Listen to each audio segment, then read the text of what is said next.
Hi, I'm Shealyn Custar. um, I just, as some of you know me, I just recently started going and I was just baptized. And I'm so excited to have all of you, and I'm happy to have all of my church family and my RU family. You guys have meant so much to me um since I started coming here.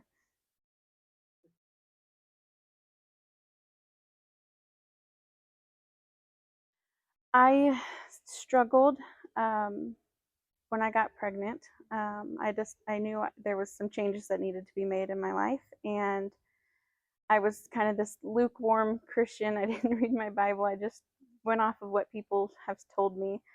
And one day I decided to quit relying on people to teach me. And at the washboard laundromat, I found a book of John that was kind of like a study guide, and I started getting into that, and I prayed for a leader, a teacher, and that's when I met Charlene.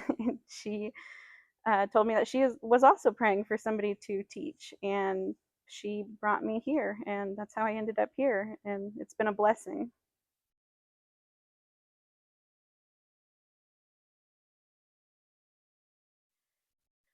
My life before Christ was lost. I oh gosh, I hung out with all the wrong peoples and did all the wrong things, searching for something to hold on to.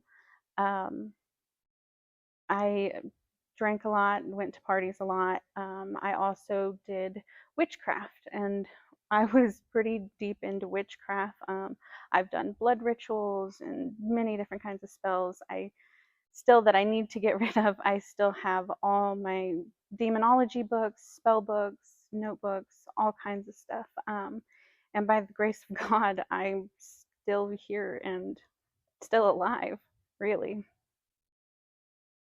I struggled a lot with depression, anxiety, suicidal ideation. I have been in and out of hospitals a lot. I also had seizures and um, addictions, and it was a lot. I didn't know where I was going, what I was doing. I didn't have very many blood relatives or family, and I hung out with the wrong crowd in school. Um, and my life kind of just spiraled trying to look for something to hold on to. I was in and out of my biological mother's house often because there was more drugs and alcohol and a lot of sexual stuff that a child should not go through. So I ended up getting into some trouble in Texas, and that was the final straw. I moved in with my nana, and we moved here to Oklahoma, and so it was a lot of just in and out of households and not very safe and welcoming environments.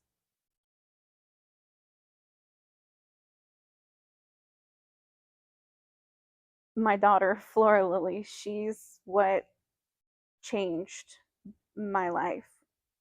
I it I was still smoking and drinking when I was 3 months pregnant, but I knew I needed to stop. I needed to change because I didn't want her to grow up the same way I did. I wanted something different. And like I said, I was trying to grab onto something, attach to something.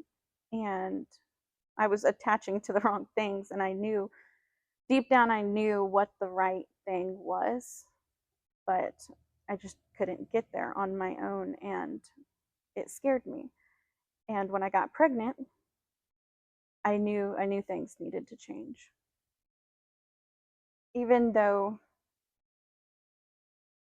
I've given my life and I've been baptized, you're still going to struggle. Everybody goes through things all the time. We will always continue to grow. We will never be close enough to God.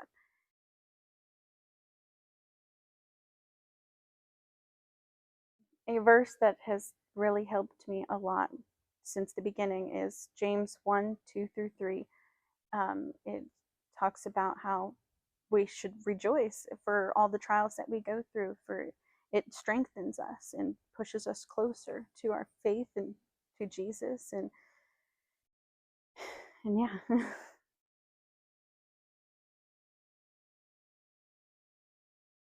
Some things that I've learned is you don't need to rely on others.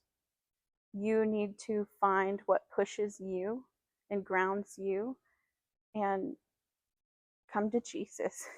He will guide you and teach you, and He will love you more than anyone ever could. And that has been a hard lesson to learn.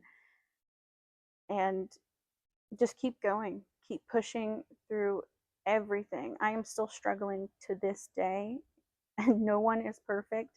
If you just keep pushing and keep going, you will continue to grow. You will make it. I promise. Oh, to tell you my story.